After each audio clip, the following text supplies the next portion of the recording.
solution you've been looking for. You might be thinking, how can this help me concentrate? But before you click away, you should know there's more to white noise than most people realize. Hi, I'm Mitch.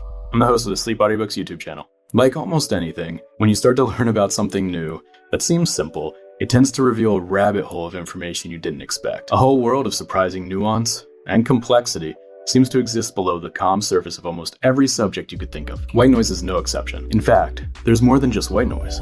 There's gray noise, blue noise, even purple noise, and pink noise. In this video, we're going to cover the quick basics of the broad differences in static noises and what each color means. And then we'll share samples of each. Finding the right sound could be exactly what you need for better sleep, or even just to relax. At the end, you should have the knowledge to continue learning more if this fascinates you. Or, if you're just looking for a good 10 hours of specific noise, we have a playlist of over 7 color noises for you to choose from. While most people refer to white noise to cover pretty much any sound that's static or hissing, white noise actually has a variety of different categories that vary in loudness, frequency, spectrum, and intensity. In the audio engineering and telecommunications world, there are more specific terms that describe various noise signals. These labels are part of the noise spectrum and can also be considered the color of noise.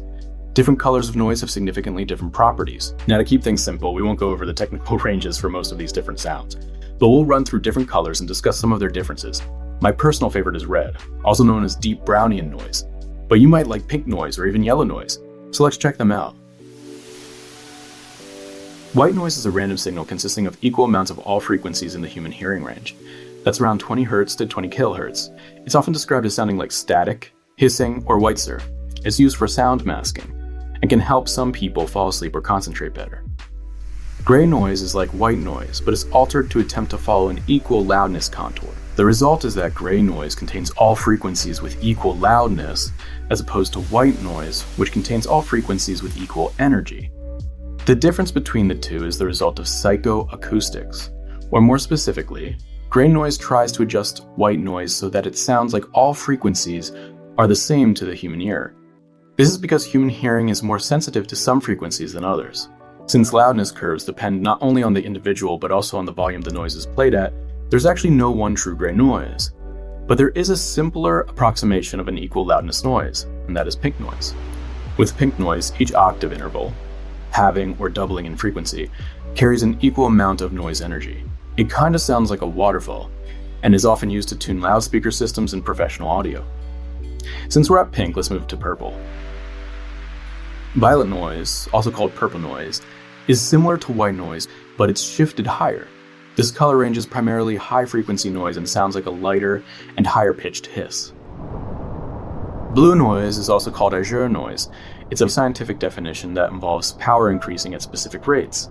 Some nuclear processes create blue noise, and less officially, artists have started calling noise that sounds like water blue noise. Green noise is a less formal term for white noise that is adjusted for a stronger mid-range frequency. Some people describe green noise as simulating a more common spectrum of noises that humans make, and emphasizes sounds in the vocal range. Yellow noise is another informal noise that is a mix of lower frequencies and higher frequencies to create something that sounds something like wind. Orange noise is another informal noise, but is much deeper than yellow, but not quite as deep as red. Red noise is a deep noise that can also be considered a brown noise or Brownian noise with a heavy adjustment towards deeper tones. It almost sounds like you are on a spaceship. Brown noise is named after Brownian motion and decreases in octaves as the frequency of the sound increases. It can sound a lot like an ocean. And finally, black noise. Black noise is actually a term in telecommunications, and it's the absence of most noises, but it can contain a few random blips of frequency just around the top range of our ability to hear. So most of the time you won't hear anything at all, but for some there might be a perceived sense that the background noise is there. So here are a few formal and informal terms for different kinds of white noise. While this channel is